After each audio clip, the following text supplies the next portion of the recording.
Tiffany, and I'm going to make Portuguese egg tarts today. Yay! Okay, let's start with the utensils and equipment that you might need for making the egg tarts. So I always have dry measuring utensils, teaspoons, the liquid measuring cups, a large mixing bowl for the pastry dough, the mat or a large cutting board for rolling out the dough with some bench scraper and a knife. This is for the custard. You want to have a saucepan that you can cook the custard in, and a mixing bowl with the strainer that we can strain out any sort of solids that might have produced during the cooking process. And this is the bakeware that you might need for the egg custard. You can either use just a regular standard muffin tin, or if you have these individual tart tins, you can use these as well. They're about 2, maybe 2.5 inches in the diameter. And don't do what I just did. And so I'm going to show how to use it, both of these, so that you can use it for both. And then just something where you can keep things clean, like a towel or something. Next, let's go to the ingredient list. So for the pastry, it's pretty simple. It's actually just 4 ingredients. There's obviously flour, butter, cold butter, salt, and milk or cold water. Just any sort of cold liquid would be good. That's either milk or even half and half if you would like to be a little bit more rich.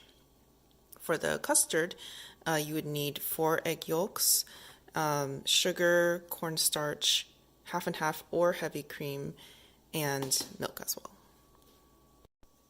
Okay, let's start with the pastry dough.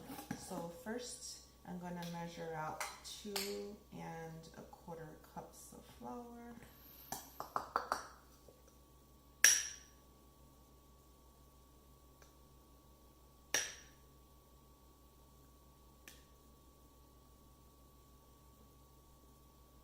Try to be more exact. The bench scraper. It's 1 cup.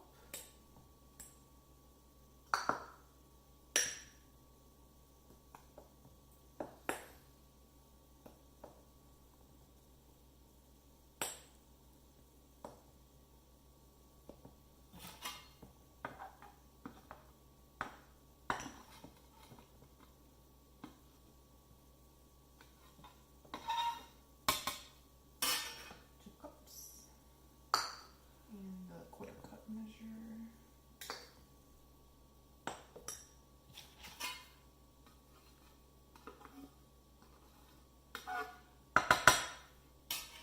That's the flour. And then a ½ teaspoon of salt. Just any salt will be fine.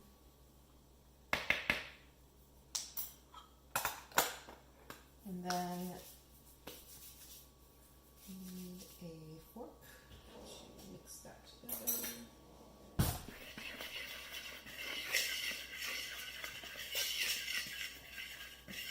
Then I started cutting up the butter into small pieces. I already cut 1 stick over here. It doesn't really matter the size too much that you cut it, because we're going to mix it in with the flour anyway. But I always kind of cut it in half lengthwise and then split that out, and then cut it in half again on each of the 2 pieces this way, and then I just cut these into 1/8, so like that.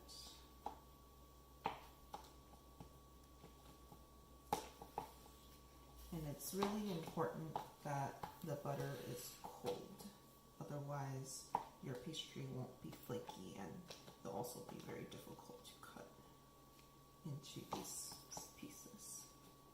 They'll get stuck on the knife.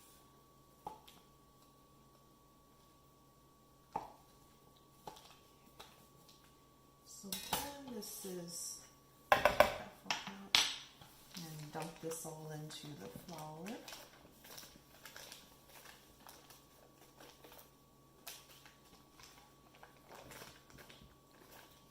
And this is where we can get our hands dirty. Let's see. So then now we incorporate the butter into the flour. And what I like to do is just grab handfuls and start kind of pressing the butter into the flour so that it starts to the flour and the butter get incorporated, but we don't want to over incorporate this, so kind of just push the butter into the flour like that, and when it's kind of flat like that, then we just do it again. So it's really just all about trying to incorporate so that all of the flour has touched some part of the butter, but it's not fully incorporated. We want to still have small chunks of butter when we finish this step, because that is what makes the pastry flaky. So just keep going like this. You can also use a pastry cutter or 2 knives to do this if you want, but I like to go in with my hands because then I can feel how much the butter has been incorporated into the flour. You can also tell as you keep going with this that the flour will start to become more kind of yellowish or butter kind of color, and that's what you want. You want all of the flour to have touched at least some part of the butter, so that it feels not so floury, but like a little bit kind of that different kind of more crumbly feel that you get with the butter. So just keep going with this. You still see big chunks, so I'm going to keep going and pushing those larger chunks out. This pastry dough can also be easily scaled. So I'm going to, if you wanted to use something else to fill in, such as Nutella, then you can kind of double the recipe easily.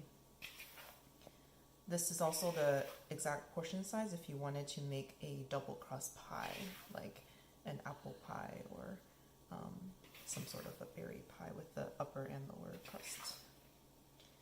So you can start to see like the butter is a different kind of texture. It's not so floury. It's like a little bit bigger pieces, and the butter is kind of, there's still big chunks, but it's not all as big as it was before. So this is pretty close to where we want it to be.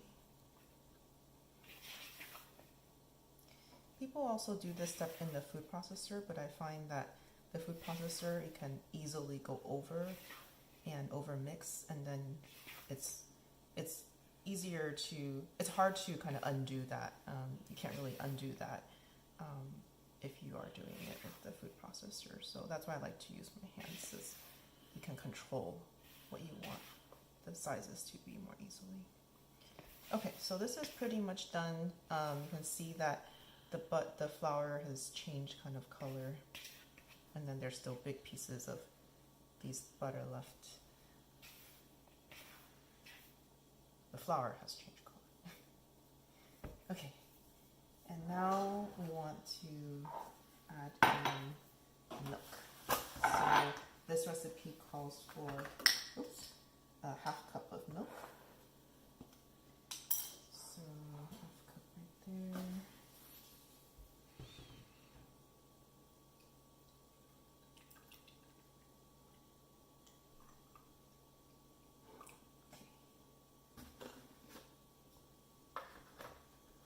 this. I don't like to dump it all in at once. Bringing back the fork.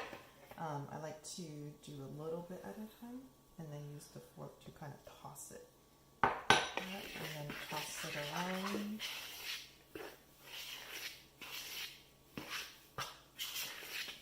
And it seems like it's incorporated a little bit.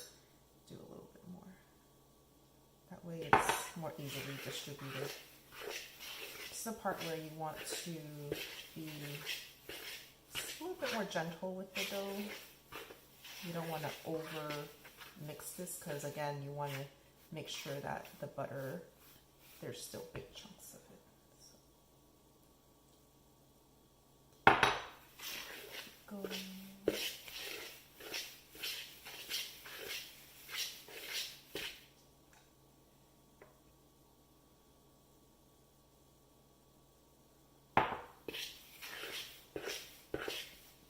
Start to see it come together.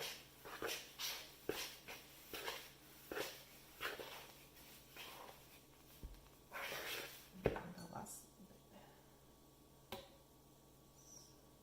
Okay,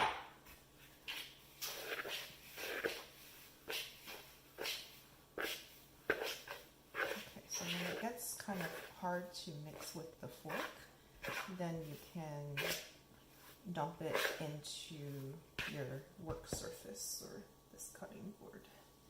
And so what I'll do is I'll kind of mush it together a little bit with my hands before dumping it out like that. Try to get all the pieces.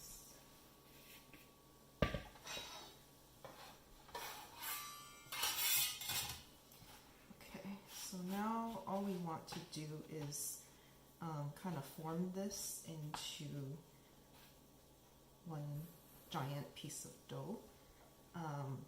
But the next step, what I'm going to do is push this out a little bit so that it's a little flat. And then this is what's going to help make it more flaky. Actually, another thing to notice is you can see these butter pieces in the dough. That's really good. That's exactly what you want to see. Because then when it bakes up, it's going to create these layers of flakiness in the dough. So this step, I'm actually going to fold the dough over on itself a few times. And this will help introduce more layers of flakiness into the dough. It'll be almost like puff pastry-like in terms of how flaky it is. But it actually is a lot easier because I'm not folding and turning and waiting for it to chill in the fridge several times. I'm just doing it right now. So I'm going to do this step a few more times. Push it out again. Fold it over on itself. Try to make it more of a rectangle as I go.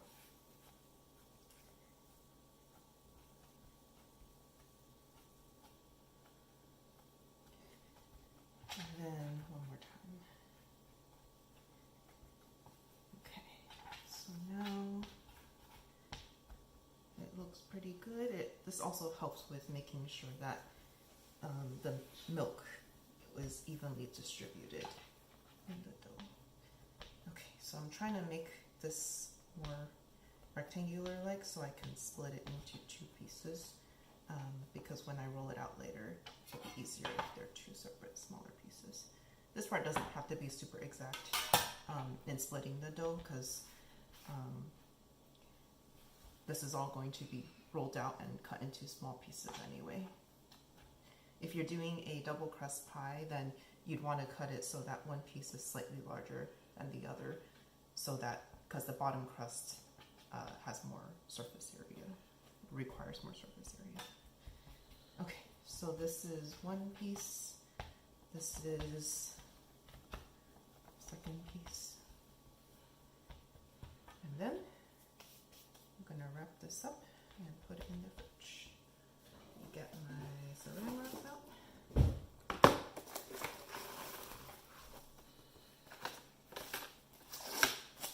So this is just, I'm just wrapping this so that when I'm chilling this dough, it can be not absorbing all of the scents from the fridge.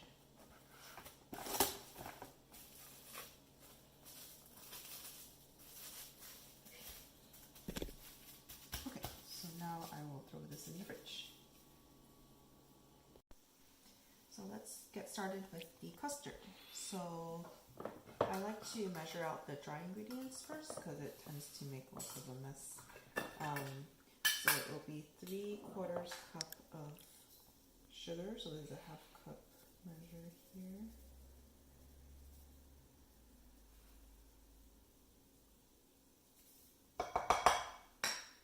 And then 1/4 cup.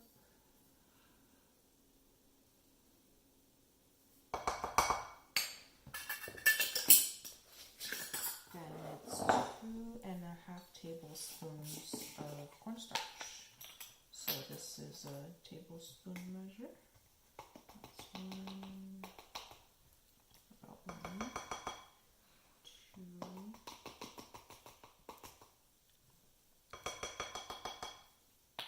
and 1/2.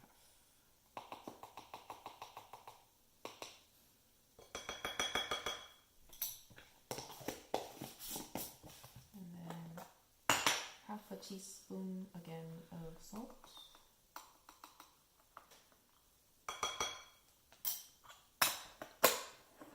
Okay, and you can do a little bit of a whisk to start with here. Okay, and next is the next less liquidy thing would be the eggs, and this is 4 egg yolks, so I'm going to separate the eggs. Okay. So what I like to do is, this will be holding the egg whites, so I'll split this and then have it drip down from one side, put the egg yolk on the other, have it drip down, kind of go back and forth a few times, and then that's one. Second one, I like to kind of break the yolk with the rounder side facing to my left because I'm right-handed. It tends to, if I do it the other way, I find it tends to break in not as even pieces, and it's harder to split the whites from the yolks that way. So if I have my round side pointing left, then I can break the shell into 2 even pieces, more even pieces, I should say. Okay, that's 2 yolks.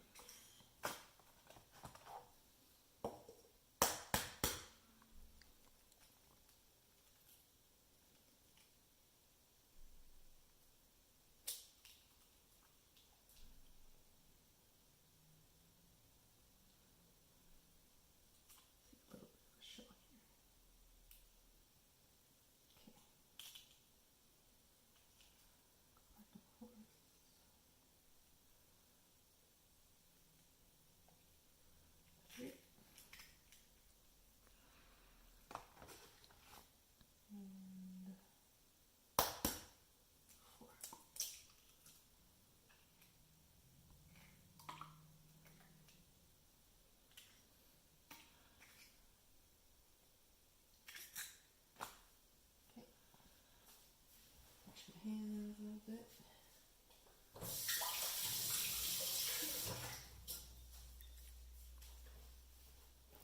Alright, and now I will, I didn't have heavy cream, but I did have 1/2 and 1/2, so I'll just do 1 cup of that.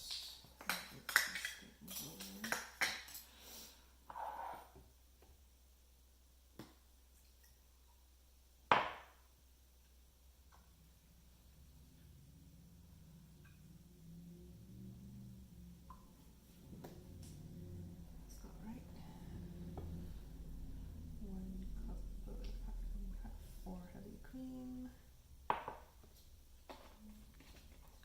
and let's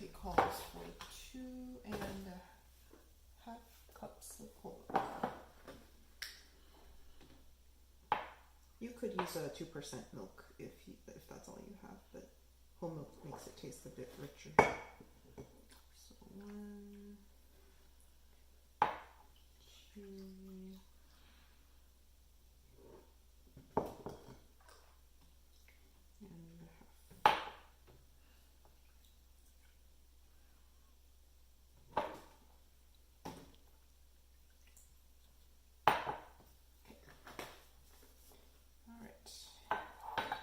Now I brought this over to the stove, and I'm gonna heat up the stove to about medium low heat, and I'm gonna mix everything together constantly until this thickens.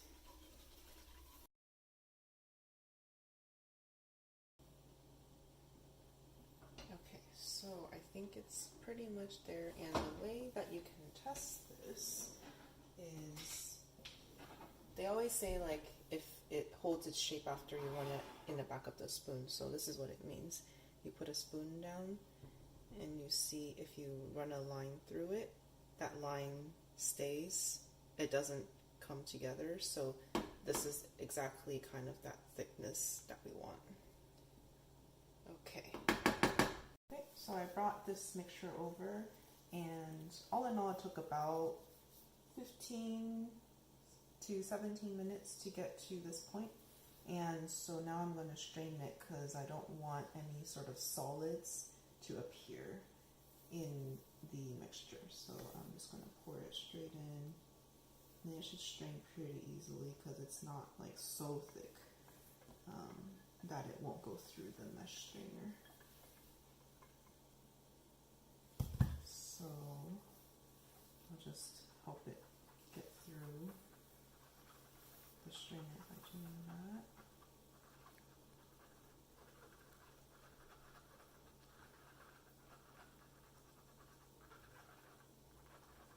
Okay, and you can see some of the solids, and typically that's either because of the a little bit of egg white came through, or the cornstarch just kind of clumped up. So you don't want that texture, you want a nice smooth texture. That's pretty much good.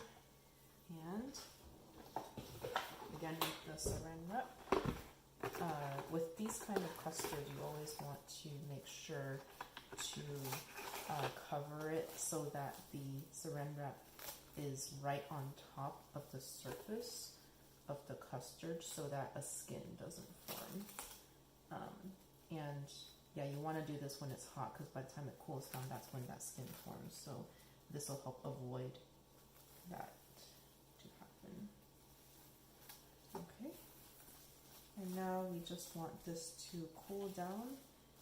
You can put this in the fridge if you want. I would like to leave it out a little bit at room temperature to let it cool down a little bit, and then speed things up by putting it in the fridge. And this will be maybe about 2 hours. Which gives both the pastry time to chill and this to cool fully. So see you in about 2 hours. Okay, so the next step is rolling out the dough and forming the pastry circles. A couple additional tools that you might want to have are some circular molds. This is about 3-inch diameter. If you don't have this, a cup that is about the same diameter would work just as well, and then also a rolling pin. So with one of the pastry rectangles that I made before, I'm going to first flour my surface,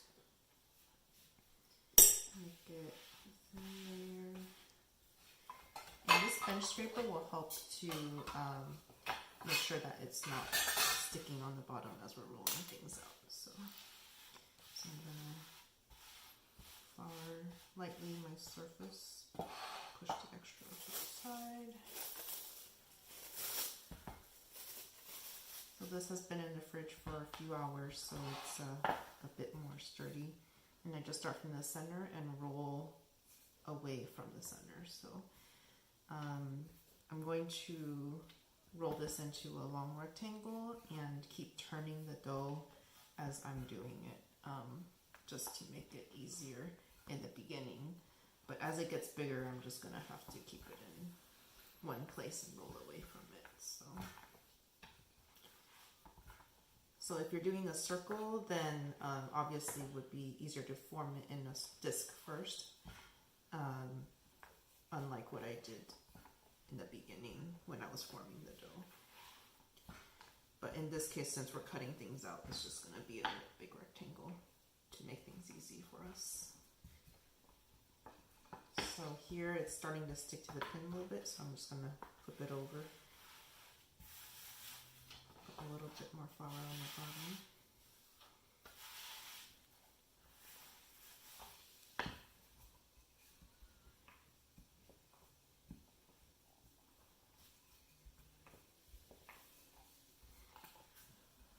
And you want this to be about 1/8 to 1/4 inch thick when it's done rolling.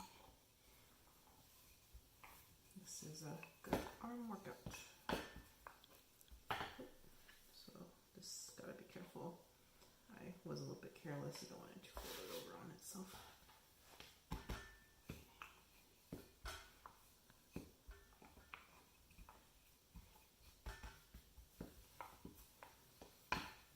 So you just want to kind of check the thickness across it, and by doing kind of, when you're feeling the dough across like this, you can tell. So right now here to me feels a little bit thicker than over here, and these edges as well. So I'm gonna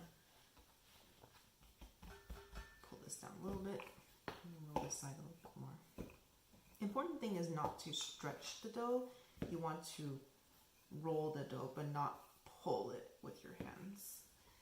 Otherwise, it will just shrink, and then you'll have kind of the pastry edges will shrink, and that's not good. Okay, this is about right. You can kind of see that the thickness is very close to about 1/8 to 1/4 inch. And then so we can start cutting this. So with this, I like to make sure when I'm cutting it to not kind of move it this way when I'm cutting it. It's just kind of up, down. You can turn it a little bit after you cut it to bring it up, but the key is you don't want to misshape the dough in a way that is not circular anymore. So just push down and pull back up. Push down evenly. Back up, and I like to do it to try to maximize the number of circles that I get from my first roll. Go to, and you'll get about 12 circles for each half of dough. So with this, I should get about 12 and have some extras, which then I can make into the Nutella head press later. So now that's 12 pieces of dough, and I'll just take the extra out, the excess dough from the edges out by pulling it away. And I'll use these scraps to make other things like hand pies. So I'll form it into a dough again and re-roll it out. So now we have 12 circles here, and we can either take one of these, as we discussed earlier, and form it, or use the muffin tins to form it. So for this half, I will use these molds and form it into the circles here. So for the first one, I'll show you one in detail, and then time lapse through the rest. So with this first one, kind of position it over the center lightly, and then pull the dough inward. Kind of push it into the mold. Try not to push it from the center, but like push it down from the edge. If you push it down from the center, it tends to stretch the dough more. And as we said earlier, As I said earlier, don't want to stretch the dough if you can avoid it.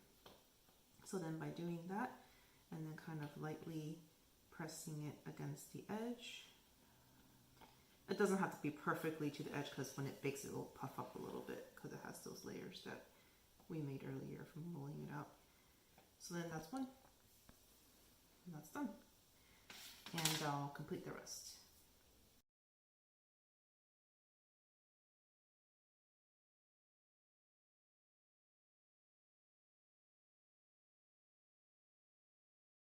I had put the tray of the tarts molds with the pastries on them in the fridge while I do this second batch.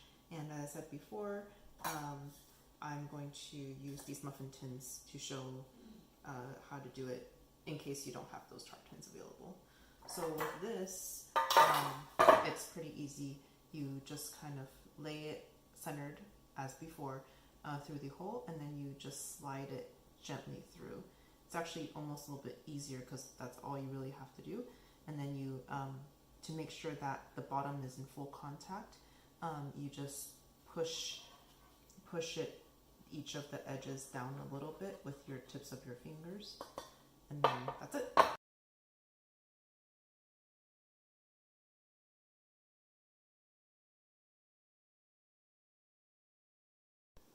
Okay, now this is done as well, so I'm gonna stick it in the fridge, and while I'm doing that, I will preheat the oven to 425. Okay, so now the oven has preheated and the pastry dough has had a chance to chill. So now we're ready to fill and throw it in the oven. So this is the custard from before. It had been sitting in the fridge. You can see it's pretty thick. I'm just using something like this to scoop it out into the shells. You could also just use 2 spoons and just scrape it into the shell. So I'm just gonna fill these up.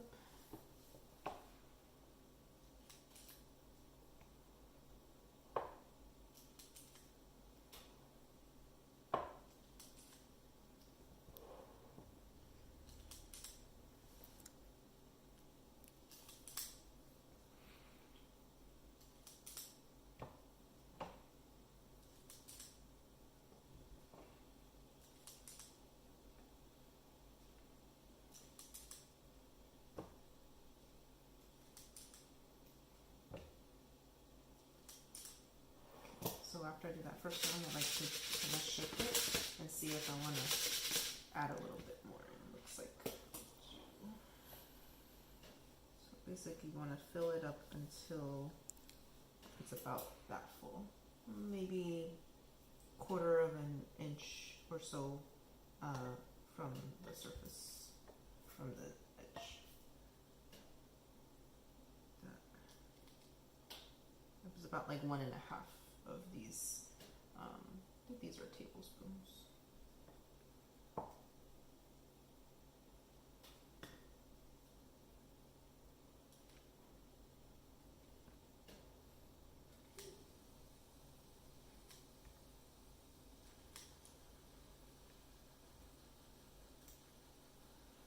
You want to work pretty quickly as you go through these because you don't want the custard to soak the pastry dough. It'll make the crust kind of soggy. Okay. Right, same thing with this side.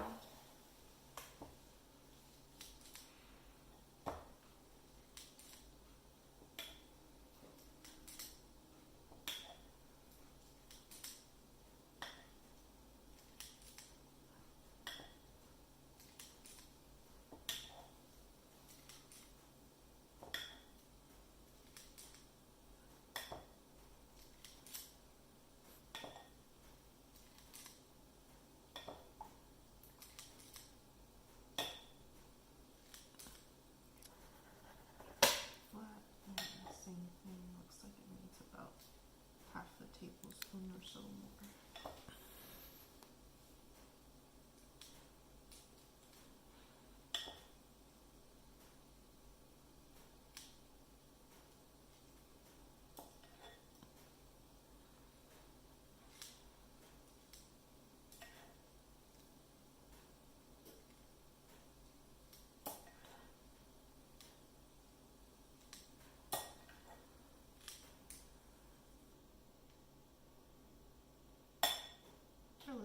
pan.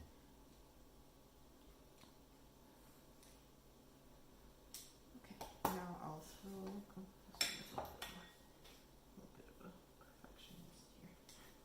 Okay, so now I'll throw these in the oven.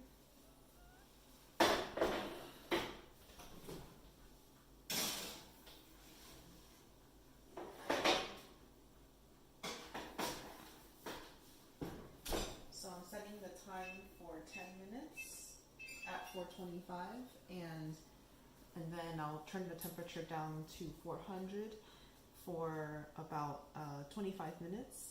I'll keep checking on it during when it's baking to make sure that it's browning evenly. I may have to switch the pans.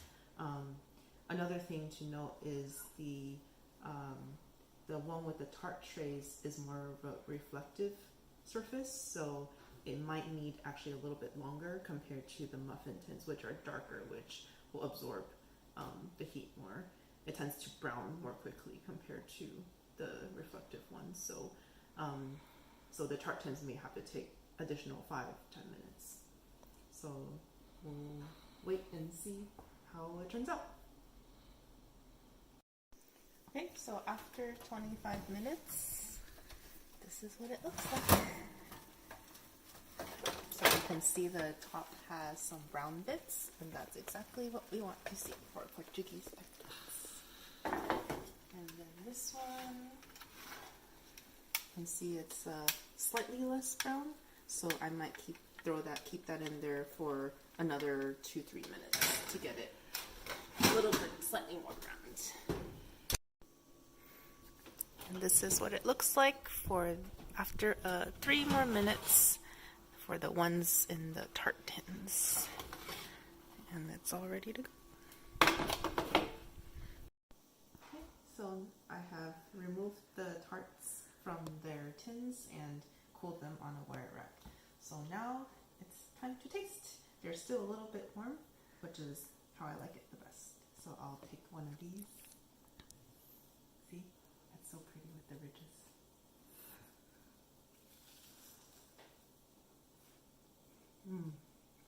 Good. That's what it looks like in the center. Hope you enjoyed. Thank you for watching.